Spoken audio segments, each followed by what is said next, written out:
Recomendar, si en caso haya un sismo, por favor, nos retiramos por las puertas y salimos por la parte posterior. Asimismo, recomendamos, por favor, apagar los celulares o ponerlos en vibrador para no interrumpir la mesa. Ahora tenemos con mi compañera Sandra Luchari, responsable de la sala infantil Cota Carvalho y parte del equipo de educación de Casa de la Literatura. Adelante, Sandra. ¿Qué tal? Buenas noches, bienvenidas, bienvenidos. Muchas gracias por seguir acompañándonos en este segundo día del Congreso de Literatura Infantil y Juvenil en su edición número 13, denominada Volver a los clásicos, diálogos entre el pasado y el presente. Muchas gracias por estar aquí, muchas gracias a quienes nos siguen también en las redes. El día de ayer problematizamos en torno a categorías como obra fundacional, obra clásica, canon literario, y también nos sumergimos entre los precursores de la literatura infantil y juvenil de Latinoamérica y el mundo. Nos preguntamos el porqué de la lectura de los clásicos, y para empaparnos de todo ello tuvimos a dos grandes invitados como Jorge Eslava y Manuel Peña Muñoz. Hoy es muy grato continuar este diálogo y poder presentarles la mesa número 2, denominada Personajes de ayer y de hoy en la literatura infantil y juvenil contemporánea. En ella me acompañan en esta mesa dos importantes especialistas de la LIG, Adolfo Córdoba e Irina Burgos. Voy a leer brevemente una pequeña semblanza sobre cada invitado. Bueno, Adolfo Córdoba nos acompañó en la conferencia que precede esta mesa, brevemente, periodista, escritor, investigador y mediador de lectura mexicano. Posee el máster en libros y literatura infantil y juvenil por la Universidad Autónoma de Barcelona, ha sido becario en la ONU y en otros institutos internacionales. Muchas gracias por estar aquí. También tenemos a Irina Burgos, docente, especialista y crítica peruana de literatura infantil y juvenil.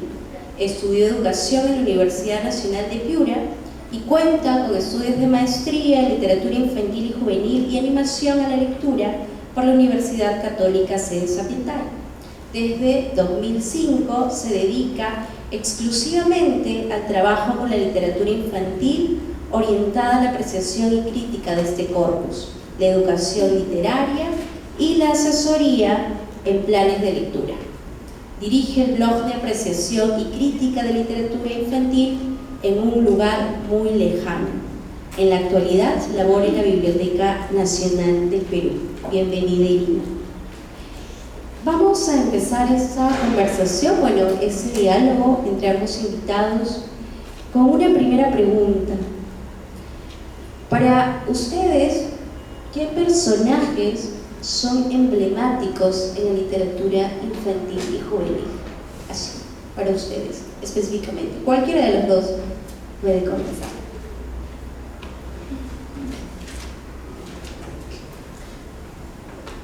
Aparenta ser una pregunta fácil, pero es bastante compleja en la medida de la multitud de personajes que encontramos en la literatura infantil. Y yo sí voy a hablar más sobre literatura infantil porque la juvenil me rebasa realmente. ¿Y por qué digo que es compleja? Aparte de la multitud de los personajes en los que también uno se reconoce, más que identificarse, se reconoce en el momento de la lectura, aunque después haya una mirada objetiva porque hay que apartarse del texto para mirar lo mejor precisamente. Pero sin duda alguna tengo dos personajes que me gustan mucho, me apasionan y que siempre nos devuelven a lecturas profundas y que por supuesto en sus reescrituras encontramos una amplificación que nos devuelve o que nos permite construir sentidos más amplios, profundos, junto con sus significados. Y puesto que el cuento maravilloso o cuento de hadas es mi género preferido de la literatura infantil, Caperucita Roja es el personaje que me fascina. Tengo una fascinación, una fijación, un fetiche con este personaje. Un poco a la manera de Charles Dickens, quien dijo que la primera vez que le contaron Caperucita y se la imaginó, hubiese sido capaz de casarse con ella en ese mismo momento. Y me llama mucho la atención cómo una niña, para tomar las versiones canónicas, como una niña ha sido capaz de apoderarse del mundo, y que, considerando ello, tomemos también en cuenta y desmontar sobre todo lo que considero unas lecturas engañosas y falaces sobre que son personajes que no tienen agencia en sí mismos, ¿no? Un poco también para ir sentando la línea sobre la que voy a hablar. ¿Y por qué me gusta este personaje? ¿O por qué me gustan estos personajes? Bueno, también otro personaje que me gusta muchísimo es la protagonista de La Reina de la Nieve, Gerda. Y hay imágenes tan hermosas de Gerda en la que aparecen sobre todo en esas descripciones, esas imágenes tan típicas en el cuento de Andersen, que las presenta como unos grandes lienzos. Sus imágenes son sumamente pictóricas. ¿Por qué me gustan estos tres personajes? Para no hablar de cada uno en detalle, porque van al mundo o las lanzan al mundo y tienen que enfrentarse a y salen airosas. A veces perdemos de vista que un personaje pues es alguien que hace algo, ¿no? Es un agente, pero que también su construcción y el análisis tienen que ver en las relaciones que entabla con otros personajes y el lugar que ocupa en la trama. Entonces, son personajes que si bien es cierto hay un agresor dentro de estos cuentos, pienso que fundamentalmente se enfrentan al mundo, vencen los obstáculos y crecen. Imagínense, Gretel tuvo que matar para crecer. Y a veces no consideramos eso. Tiene que matar a la bruja, que es la agresora, ¿no? Cumple ese papel, que es una bruja típica. Y aquí voy también con otro personaje que me gusta mucho, que es la bruja, este personaje que ha evolucionado. Y cuando hablo de evolución me refiero a la sofisticación de las técnicas literarias en las reescrituras. Entonces, si para mí sofisticación, subversión no tiene que ver con un tema, tiene que ver con la técnica literaria. En el caso de las reescrituras, cómo le damos vuelta a diferentes aspectos ya me estoy saliendo, entonces voy a volver, ¿no? Y me gustan por eso, por el arrojo, a pesar de la timidez con que uno las ve al inicio. En el caso de Gerda, por ejemplo, si leemos con mucho detenimiento las imágenes que presenta el narrador en este cuento, es ella sola frente al mundo, es ella tan pequeña como un punto pequeñísimo en el horizonte y el mundo que la rebasa, porque precisamente este relato de La Reina de las Nieves tiene que ver con el ancho mundo, y así lo dice. Bueno, yo no puedo leer en danés, ¿no? Pero en la traducción siempre es reiterativa la frase el ancho mundo, ¿no? Y es una viajera.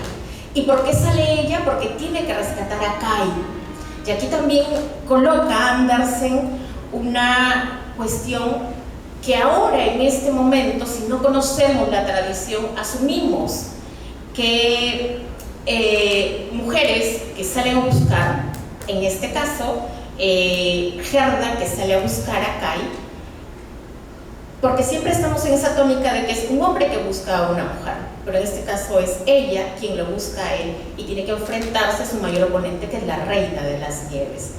Entonces, estos tres personajes, y que incluso han podido sobrevivir porque son arquetipos, y en ese sentido el arquetipo es genérico, no tiene detalles, no está caracterizado, es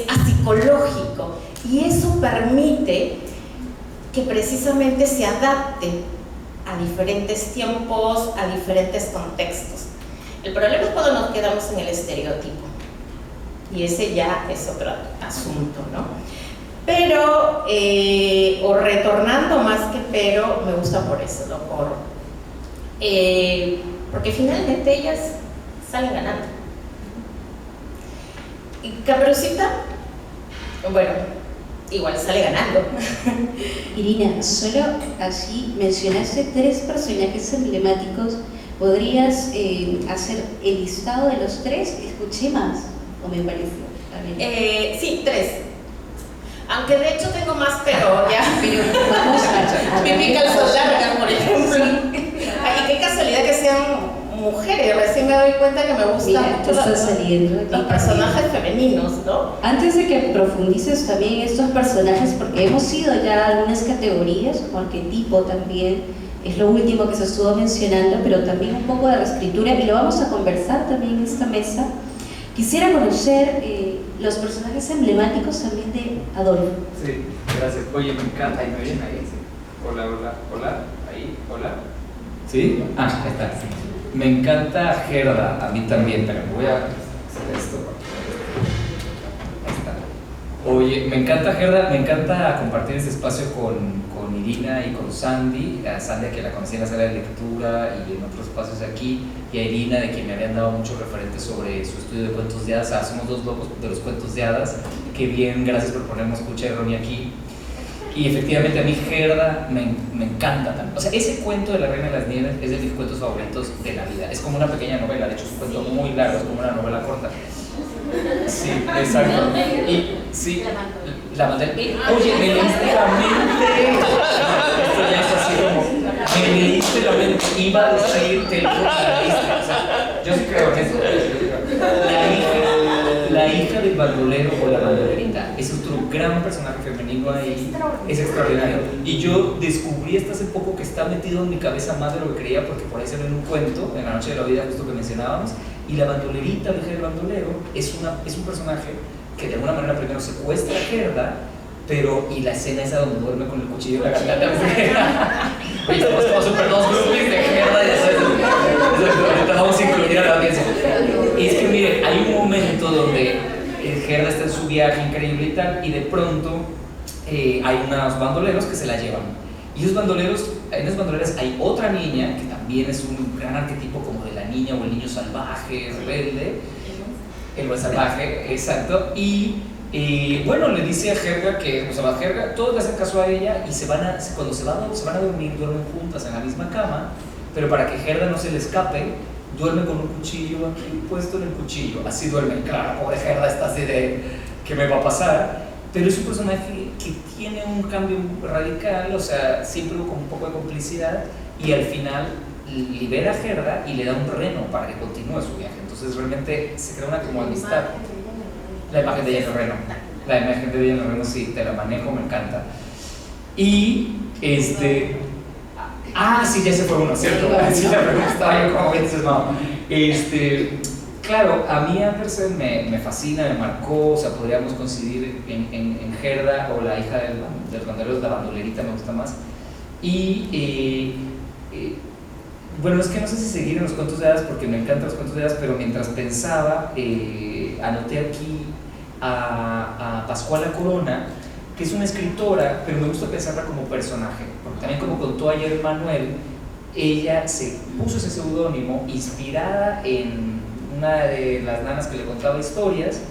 Y entonces me gusta pensar en cómo muchas veces un personaje está construido también con todo lo que es ese escritor o escritora, y los personajes, así como Andersen con Gerda, dan información sobre sus autores, sobre sus lectores y lectoras, la gente que estaba alrededor de ellos, qué estaban pensando, cómo posible. Entonces creo que me gustaría pensar a Pascuala Corona como un personaje, y también porque tiene muchos cuentos, quizá yo te podría decir mis favoritos, pero tu pregunta fue emblemática, entonces quiero pensar en algo que sea emblemático para más de 2 personas, aunque sea como un cuento de Andersen o como los cuentos de Pascuala Corona en general. Entonces yo creo que la pondría a ella, y eran 3, entonces No necesariamente, pero eso me permite también sí, a ver. indagar un poco más acerca de cómo podemos explicar la permanencia de estos personajes.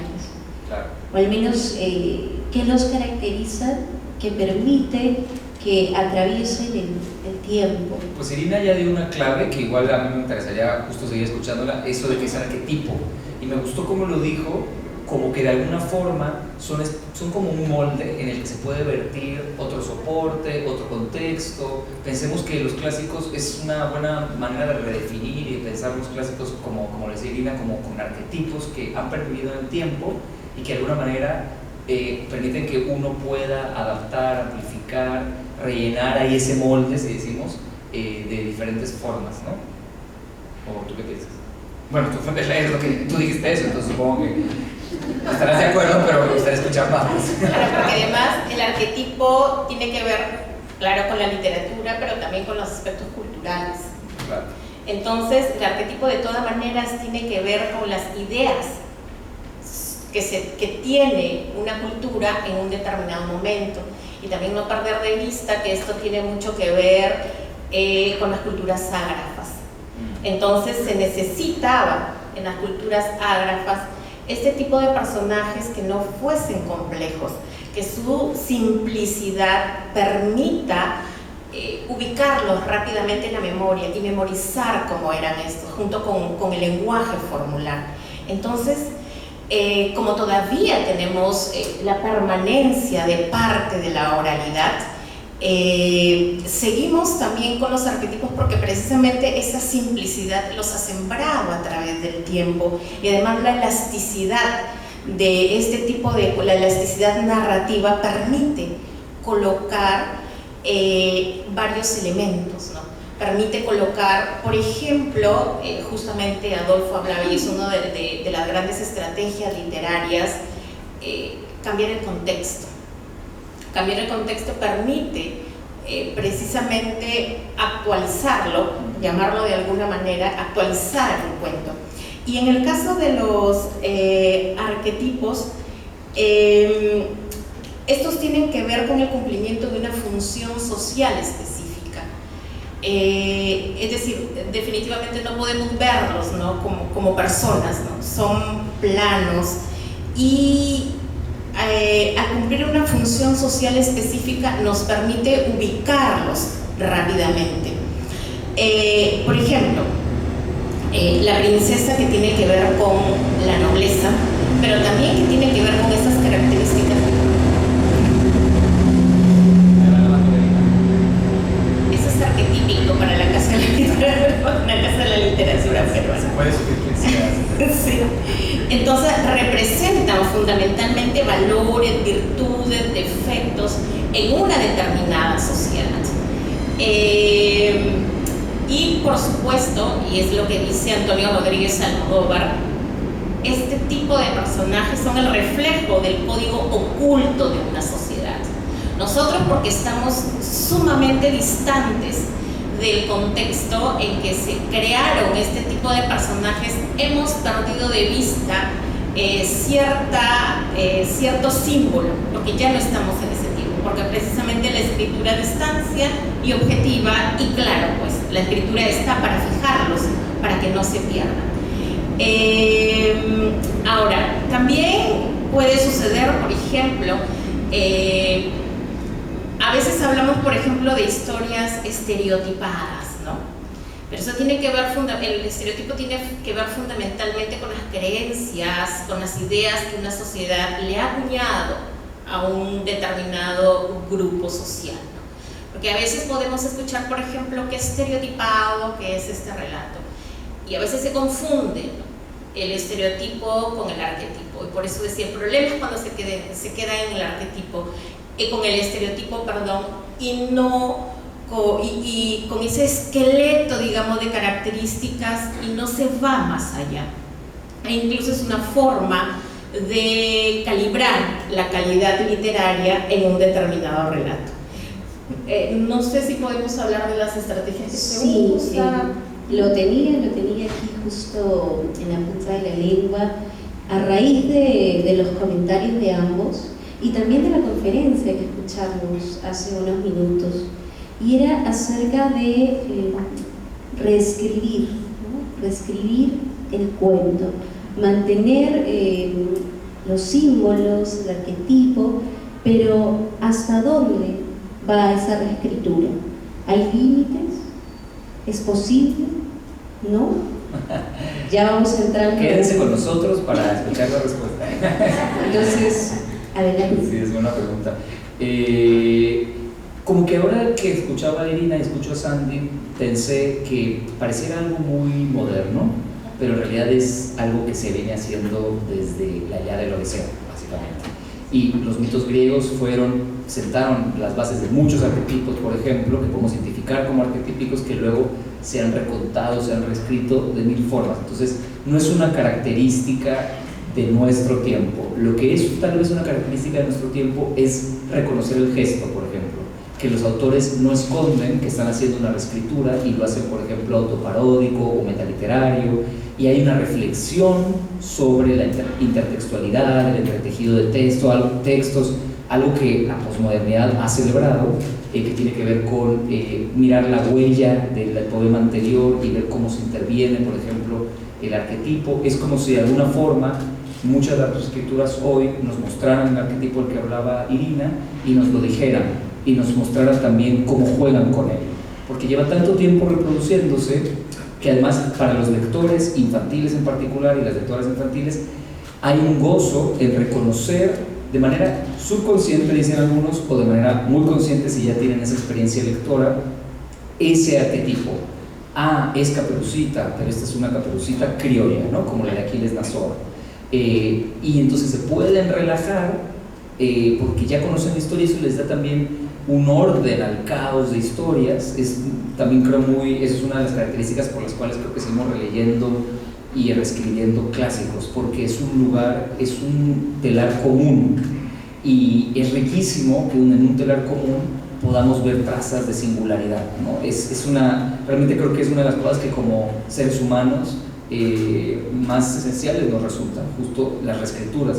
Yo creo, para responder y demás, o sea, tratar de responder a la pregunta que tú de Sandy y seguir conversando con Irina, que o sea, no hay límites, o sea, yo no voy a poner aquí a limitar a nadie, qué horror, aunque hay mucha gente a la que le gusta hacer eso, como decir, esto se puede, esto no se puede, esto para niños, esto para niños. Pero creo que sí podemos reflexionar sobre uno de los aspectos que ya mencionó Irina, que es cuando el arquetipo se llena con estereotipo. Entonces, es Caperucita y hacemos énfasis en las características dulces, suaves, y hacemos a estereotípica a la niña con un filtro además machista, y entonces ya se vuelve una lectura y una relectura que tiene muchos problemas ideológicos también.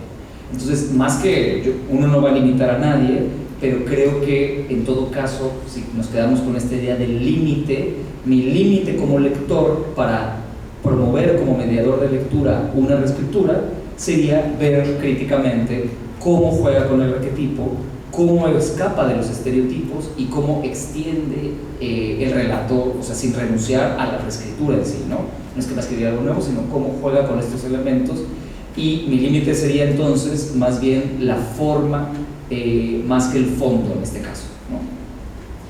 Toda la escritura es un juego literario. Toda la escritura finalmente es un juego literario. Pero así como dice, como menciona Adolfo, yo también voy por esta línea, que el límite en todo caso sería una evaluación crítica, literaria, estética del relato. Por ejemplo, a mí me causa mucha gracia las reescrituras ciertas reescrituras de princesas, en que reniegan de ser princesa, pero quieren seguir siendo princesa. Entonces, ¿cuál es la cuestión ahí, no? Y se notan las enaguas ideológicas, diría yo, porque finalmente si no quiere ser princesa, si el personaje no quiere ser princesa, porque se quiere abolir, ¿no?, ideológicamente ese personaje, por lo que desde una lectura superficial, por lo que representa, por lo que suponen que representa. Entonces, ¿para qué continuar siendo princesas? Es un poco contradictorio, diría yo. y sí, pues hay que evaluarlo de esa manera. Hay historias también reescrituras muy unívocas, la univocidad, lo predecible, lo estático, ¿no? Claro, y también el hecho de cambiar un estereotipo por otro. Es decir, que si se quiere hacer una niña o una princesa empoderada, entonces hay que colocarle las características adjudicadas tradicionalmente a lo masculino. Y entonces ahí yo comulgo con Teresa Colombert cuando dice finalmente la niña o el personaje femenino termina siendo un varón de segundo orden. Porque entonces, ¿por qué no probamos, en lugar de hacer esas inversiones tan superficiales, que fáciles, ¿no? Tomar un cuento de raíz popular, o tomar un cuento maravilloso, tomar un cuento de hadas y ya, cambiar que existe una estrategia literaria que es la inversión de roles, pero que no se hace de manera tan superficial. Me parece que esos son los límites cuando colisiona con lo verosímil, cuando ya no es creíble o cuando se nota la intención ideológica, ¿no? Este conjunto de ideas que sostienen, en todo caso, este relato y que sostienen la autorreferencialidad de este tipo de relatos, sobre todo. Es muy interesante eso que dices de cuando cuando el arquetipo es sustituido con un estereotipo diferente al que sería evidente, porque hay muchos libros con muy buenas intenciones que quieren volver a contar la historia desde una perspectiva, por ejemplo, de pueblos originarios, de pueblos afrodescendientes, y muchas veces están escritas por personas que no son afrodescendientes, ni pertenecen a un pueblo originario, o no tienen contacto con ellos, o no tienen una relación cercana, o no están haciendo un trabajo de investigación, un vínculo afectivo, como quieran, y entonces lo escriben pues desde el estereotipo. Entonces de pronto tenemos una nueva versión del clásico que resulta ser, con sus mejores intenciones, en realidad un despropósito, porque muestra una comunidad que no ha sido mostrada en los libros para niños y jóvenes de una manera estereotípica. Esto pasa, a mí me ha pasado, yo lo he visto con, por ejemplo, cuando escritores radicados, no generalizo, pero pensaría que recuerdo haber visto algunos de ese estilo, escritores radicados, por ejemplo en España, escriben sobre pueblos originarios latinoamericanos o pueblos afrodescendientes, con muy buenas intenciones y en el mejor de los casos para que los niños y niñas españoles conozcan nuestro mundo. Exacto, hablando en español, claro. Pero creo que ahí uno puede notar esa distancia, y ahí sería como mi límite como mediador sería ver críticamente esos relatos que usan con las mejores intenciones la estrategia de cambiar la perspectiva, de vaciar el contexto, de amplificar, de hacer un collage, pero que realmente no lo hacen por agenda, porque reescribir y contar desde una perspectiva feminista o afrodescendiente o de pueblos originarios o de colonial, muchas personas saben que eso vende y que está de moda, y no todos lo hacen desde un lugar genuino donde ha habido, y hablar de algo genuino es siempre espinoso, pero quiero decir, bueno, ya me expliqué, ¿no? Ya. Muchas gracias, porque se ha hablado de estos límites, o se ha hecho como crítica acerca de ciertos trabajos de la escritura, pero si hablamos de límites también me gustaría saber acerca de posibilidades, ¿no? Posibilidades acerca de no traicionar, digamos, a ese pacto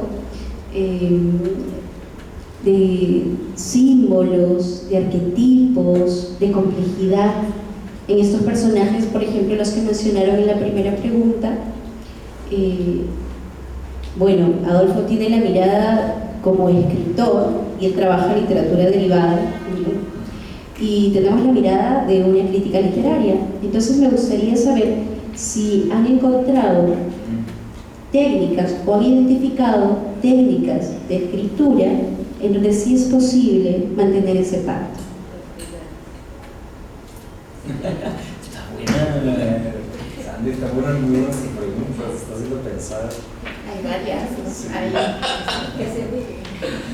Y aquí quiero comentar siempre por un lado me conmueve, y por otro lado disfruto mucho de la capacidad que tienen los artistas de darnos nuevas miradas sobre relatos que han existido que existen desde hace muchos siglos. Y una de las vías son las propuestas pictóricas de los ilustradores, que me parecen no solo exquisitas, sino que además de una profundidad estética que además nos lleva precisamente a ver cosas de este relato antiguo, a ver ciertos aspectos que si no existiese esa propuesta pictórica no nos lo plantearíamos. Por ejemplo, hace poco leí Caperucita Roja de los hermanos Grimm, pero con la propuesta de ilustración de Francesca Cosanti, y yo me quedé sumamente patidifusa. ¿Por qué? Porque me excedía incluso, porque lo que ella hace ahí es mantener intacta la versión de los hermanos Grimm, pero en su propuesta plástica coloca lo que la crítica cultural en la posmodernidad llama cortocircuito, es decir, mostrar a través de la ilustración los mecanismos que usa la ficción para hacer ficción. ¿Y a qué me refiero? Me refiero a esta cuestión metaficcional. En la ilustración te dice: lo que tú estás mirando es precisamente una ficción. Entonces ella recurre a un diálogo con René Magritte, con la propuesta de Magritte, por ejemplo, de esta pipa no es una pipa. Y eso es recurrente. Ella, por ejemplo, toma, en este caso de la pipa, las tijeras con las que luego le abren el vientre al lobo y muestra la tijera. Y claro, es una forma de decirnos: esta tijera no es una tijera, es una imagen de la tijera. Por eso es que esta pipa no es una pipa, porque es una imagen de la pipa. Y la coloca, o sea, la escala que maneja para colocar ahí la tijera, pues es enorme, cubre toda la página y nos está revelando la ficción bajo este tipo de mecanismos. No usa la palabra para decirlo, sino usa otro lenguaje, que es el de la ilustración. Además, toma copias literales de fragmentos de aproximadamente 4 cuadros de Magritte, para también colocar el discurso de la discusión entre qué es real y qué es fantasía. Y cierra el relato con una ilustración maravillosa, en donde vemos en doble página cómo ya se van todos los personajes, porque termina el cuento y ellos están en un papel, es decir, se ve el papel, incluso el papel doblado como un pergamino, en que nos dice: bueno, esto es una representación, ahora termina, ya todos se van y esto es de papel. Y que además el caballo que usa el cazador, o sea, es un caballo de madera, ¿no? O sea, lo presenta como tal, como un caballo de madera que se mimetiza además con la madera de los árboles del bosque. Pero también, por ejemplo, en Caperucita de Roald Dahl operan ciertos mecanismos, como por ejemplo el cambio de roles. Caperucita no es quien es agredida, sino es la agresora prácticamente, o es una cazadora de las bestias que están en el bosque. Y también aquí Roald Dahl usa o incursiona en el humor, que es su estilo, ¿no? Coloca su estilo en este relato. Hay también una versión de Triunfo Arciniegas, que es una versión exquisita de Caperucita Roja, y donde el lobo es presentado como un héroe romántico. Ahí también hay una inversión de roles, ¿no?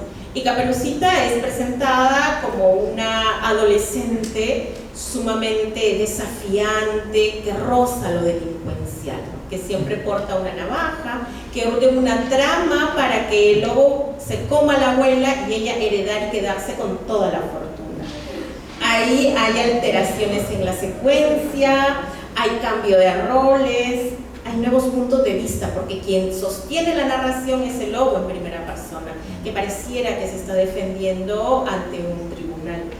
Y además hay una actualización del contexto y también varios sentidos a través de las ilustraciones, que si bien no es un libro álbum y las ilustraciones son muy pocas, son escasas, bastan 2 ilustraciones en ese cuento para que también nos haga volver a mirarlos con otros ojos. Y bueno, En el bosque de Anthony Brown, que ustedes ya lo habrán leído y que es también otra exquisitez. Oye, me encanta quedarnos ¿viste ese de Boca de Lobo? Que está contado todo desde la perspectiva del lobo, que hasta empieza diciendo su nombre y que también es como una historia de amor. Bueno, luego te lo paso, está bueno. Porque me acordé de eso, de cambios de perspectiva, y se ha explorado bastante esto del lobo, pero no siempre funciona. Pero bueno, exacto, no siempre funciona. Y en este caso pensaba yo, y también tratando de responder a Sandy, en que efectivamente una de las estrategias sería, y en línea con lo que dice Irina, es pensar en el lenguaje, en ese cómo, ¿no? En ese cómo está escrito o dibujado, guiado bastante por el asombro en primer lugar, en este caso de mí mismo como escritor. O sea, yo fascinado, metido ahí en la página, como lo que puede ser el lenguaje, yo mismo disfrutando que no tengo que preocuparme en muchos casos por el qué, sino por ese cómo, quedarme en el caso como los ilustradores en la paleta de color, en la textura, en la técnica, en el collage, en la mezcla, y me quedo ahí justo en lo visual para pensar en otros ejemplos de libros que hacen esto y compartirlo. Pensaba en La Caperucita Roja de Barja Lavater, que está hecha con puros puntitos, es así, increíble. Esa es un libro que me ha sorprendido mucho, porque son puros, no hay texto, y son puros, está hecho solo con circulitos de color. Y al principio de la página te muestra una especie de leyenda, de clave, para que tú sepas: el circulito rojo es Caperucita, el circulito verde con muchos circulitos verdes es bosque, el negro es el lobo, el circulito amarillo es la abuela, el azul, así. Y basta eso y la claridad de su abstracción, que es algo que mencionabas también, como esa capacidad de un texto de sorprenderte justo utilizando los mínimos recursos, ¿no? Y usando el arquetipo. Obviamente es un texto, si quieres, que puede ser más desafiante para a lo mejor alguien que no esté tan familiarizado con el cuento, pero eso es una cosa que es muy rica de las escrituras, que si se sostiene en sí misma, si logra entidad artística, aunque no conozcamos el referente original, vamos a vivir una experiencia artística, estética de lectura. Y ahí dirían muchos especialistas que para ti va a ser siempre el original, el hipotexto, que podemos decir, ese libro, ese cuento, ese texto al que llegaste primero, y que siempre vas a relacionarlo con esa primera experiencia, si es que no es el original, digamos, ¿no? Y eso me hace pensar, yendo también en esta línea, brevemente y así como para generar preguntas, en cuánto me sorprendió la versión de Pinocho de Guillermo del Toro. ¿A ti te gustó, no? Ahorita te encantó. Fíjese, me sorprendió visualmente. Es decir, ahí está otra vez. ¿Qué hacen los escritores, los creadores? Usan el cómo. A mí me sorprendió sobre todo visualmente. Y me gustó, y creo que se sostiene como película. De manera subjetiva e individual, extrañé cosas de Pinocho, como El País de la Jauja, y ya es como... Ahí es como ya la lectura de cada quien. Pero por ejemplo, en el caso de Pinocho, increíble cómo los escritores, los autores nos sorprenden con ese otro lenguaje, ¿no? Y el visual, que es en el que estamos. Y por ejemplo, otro, a ver qué pasa aquí, a ver qué opina Irina, le habrá gustado Irina o no, La Sirenita, la nueva versión de La Sirenita live action. ¿La viste? Ah, ok, bueno, está bien, ya lo hablamos. A mí, yo llegué a La Sirenita de Andersen primero con la película de Disney, que se estrenó más o menos como cuando yo era chiquillo, y me encantó ese mundo. Luego leí el cuento y me voló la cabeza. Sí, ese cuento, híjole. Y a ver, se ha discutido mucho, ay no, pero que Disney traiciona, y tú mencionaste traición, aunque en otro sentido, Sandy. Yo voy a usar traición en un sentido distinto. Esas posturas son muy, en mi juicio, están muy pasadas de moda ya, decir que traicionó o no al original. Sandy decía si traiciona o no el espíritu del original, y esa es una variación muy interesante, porque ahí podríamos discutir. Cuando eso pasa, uno se siente como defraudado, porque ya dejó de ser juguetona la nueva Matilda que hicieron y se volvió solamente muy políticamente correcta, por ejemplo, cosas así. Pero regresando a esto, yo no creo que la versión de Disney traicione el cuento de Andersen, porque no estaban casados. No hay infidelidad porque no hay matrimonio, son personas distintas, con vidas, contextos distintos. Entonces, el cuento de Andersen es el cuento de Andersen y la película de Disney es la película de Disney. Y juntas pueden dialogar y uno puede ver cómo se enriquece la experiencia. Brenda Bellovín habla que hay ciertos textos que ya tienen que ser considerados mega narraciones, como Pinocho, los cuentos de Andersen, y no están construidos solo en el original, sino en ese conjunto de narraciones. Y solo, bueno, para cerrar un poco ahí, La Sirenita, la nueva, la de live action, creo que le pasa un poco el ejemplo que traté de dar hace ratito de las mejores intenciones. Se supone que La Sirenita, ya lo verás, está situada en el Caribe, en un Caribe nuestro, y hay una cantidad de estereotipos ahí que es así como para regalar, porque lleva el estereotipo del afrocaribeño, todos, pero, híjole, hay unas escenas que visualmente a mí me pusieron la piel de gallina, o sea, y la música, que es otro elemento que usa el nuevo soporte. Es decir, mucho de las técnicas, y lo decía yo en la charla, tiene que ver con que el adaptador, el reversionador, sepa y domine ese ay, ya están apagando la luz, ahí está, a gusto que estamos. No estamos bien, ¿verdad? Sí, entonces, la música te envuelve en esa película. O sea, yo tuve momentos que realmente estaba yo en el mar, o sea, me pareció fascinante lo que lograba visualmente. Cosa que no pasa, y con eso cierro, por ejemplo, y un ejemplo de límites, la versión que hizo Peter Jackson del Hobbit. El Hobbit es una buena primera novela que escribe muy consciente de que fuera para niños y niñas. Tolkien, y como Peter Jackson tenía todo el dinero del mundo para hacer la adaptación, pues la dividió en tres. Inventa un romance entre un elfo y un enano, extiende a los personajes, trae a gente que no parecía ahí. Entonces se vuelve casi un pastiche. Y yo creo que el pastiche puede ser una técnica interesante si se mira críticamente, pero el pastiche y muchas actualizaciones corren riesgo, y lo decía Irina también, de no funcionar al tensar demasiado esa línea que sí existe, ese límite que mencionaba Sandy, que puede tener que ver con la verosimilitud en muchos casos, que te la creas, es decir, esto no se puede creer, pero que también muchas veces pasa por cuestiones ideológicas y del mercado. Este hombre hizo una versión del Hobbit súper extendida porque querían hacer mucho dinero con una saga de 3 películas en lugar de con una. Bueno, ya, ahí termino mi queja sobre la adaptación del Hobbit que no me gustó. Por más que es increíble regresar a la Tierra Media y todo eso. Gracias. En realidad han salido muchos personajes, he escuchado muchas posibilidades también, creo que lo hemos disfrutado mucho.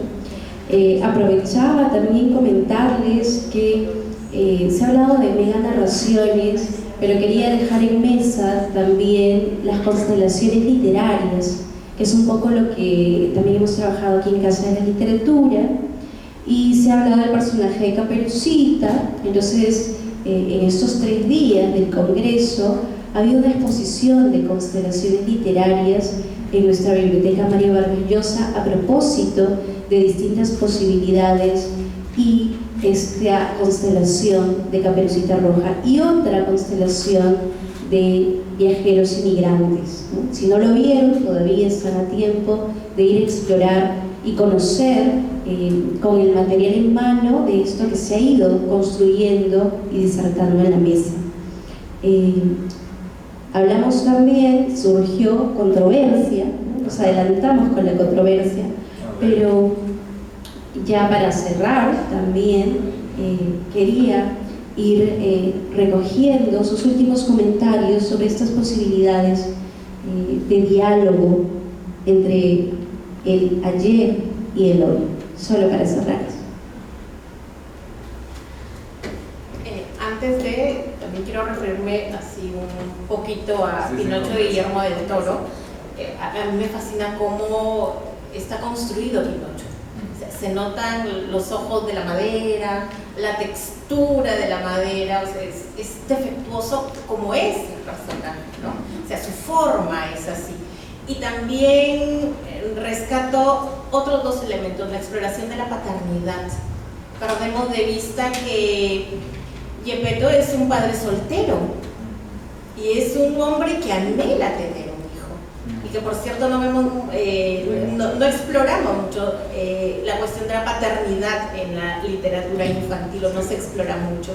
Y por otro lado la ingenuidad que trastoca el autoritarismo, ¿no? Pinocho, que es tan vivaz, pero no deja de tener esas características infantiles y que se burla, ¿no? Que se burla del fascista en este caso. Y que además la ingenuidad que trastoca las convenciones, que desafía la autoridad, también es uno de los elementos muy usados. Por ejemplo, en un oso llamado Paddington también. Paddington con su ingenuidad quiebra las convenciones sociales de los londinenses, ¿no? En la primera mitad del siglo XX. Y justamente abordando también las reescrituras, que precisamente una reescritura, diría yo, es aglutinante, ¿no? Convoca el pasado y para sentarnos en el presente. Y es muy curioso esto, tanto en términos literarios como en términos históricos, porque tal como dijo Adolfo, es verdad, cuando es de calidad, no tienes que conocer el hipotexto, no tienes que conocer la versión antigua en la que se funda la reescritura. Sin embargo, conocerla nos da la posibilidad de amplificar y de tener una mirada literaria más amplia. Por eso es que es tan importante llevar a la par la lectura de los clásicos con las reescrituras contemporáneas, porque nos da esa posibilidad, y nos da también esa posibilidad de entender con mayor profundidad, y por supuesto y que en este caso la reescritura por un lado estabiliza lo que ya está sentado, porque lo reconocemos, ¿no?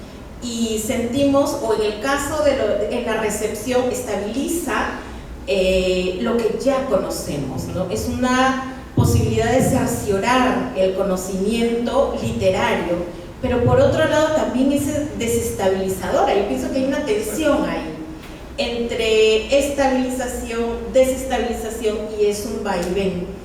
Y ¿qué más quería decir?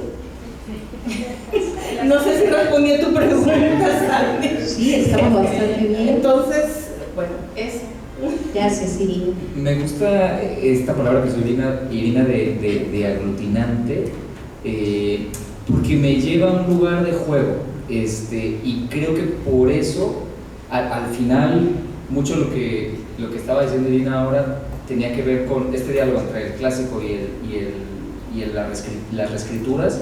Es una postura bastante lúdica para los niños y niñas.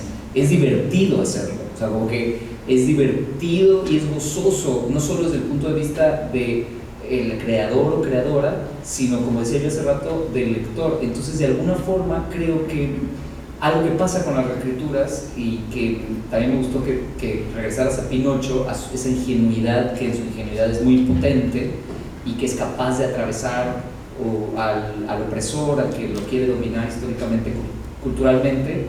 Las reescrituras en esta materia subversiva que pueden tener y lúdica, le dan a los niños y niñas un juego cómplice frente a esta historia de adultos que han escrito ciertos libros para ellos y ellas, y que no siempre les hablan. Entonces yo creo que también Las reescrituras son una oportunidad de los niños y niñas de mirarse en un reflejo más amplio, de respirar más aire, de saber que no solo hay una versión de la realidad y de saber que el poder, incluso una dictadura, es posible atravesarlo con un nuevo comienzo, ¿no? Por ejemplo, una continuación.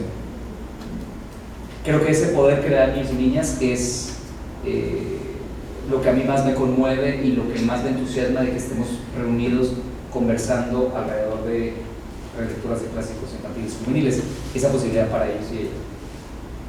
Muy bien, muchísimas gracias por compartir todos estos saberes, estas reflexiones, este diálogo. Probablemente nos vayamos con muchas más preguntas.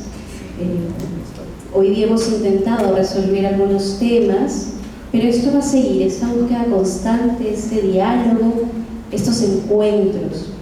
He hecho una pequeña selección de palabras, un collage de palabras que han ido surgiendo en esta conversación. Complejidad, reconocimiento, personajes, agencia, mundo, sofisticación, crecer, vencer, virtudes, defectos, arquetipo, clásicos, molde, ideas, elasticidad, reconocer, orden, telar, estereotipo, evaluación, juego, límite, perspectiva, cortocircuito, lenguaje, asombro, texto, original, aglutinante, diversión. Gerda. Muchas gracias por acompañarnos el día de hoy. Gracias. Tenemos algunos libros de los cuales también se ha conversado durante estos 2 días del Congreso. Los van a encontrar aquí justo en la puerta posterior y las invitamos a participar de todas las actividades que aún continúan. Mañana es el último día de nuestro Congreso. Podrán visitar la exposición bibliográfica de constelaciones literarias sobre Caperucita Roja, Viajeros y Migrantes, ubicada en la Biblioteca Mario Vargas Llosa, pero también cerraremos con la mesa Viajes y Viajeros en los clásicos de la literatura infantil y juvenil a las 4 de la tarde y el espectáculo de cuentos Rutsi a las 5:20 con nuestras queridas abuelos y abuelos cuentacuentos de Casa de la Literatura Peruana. Muchas gracias.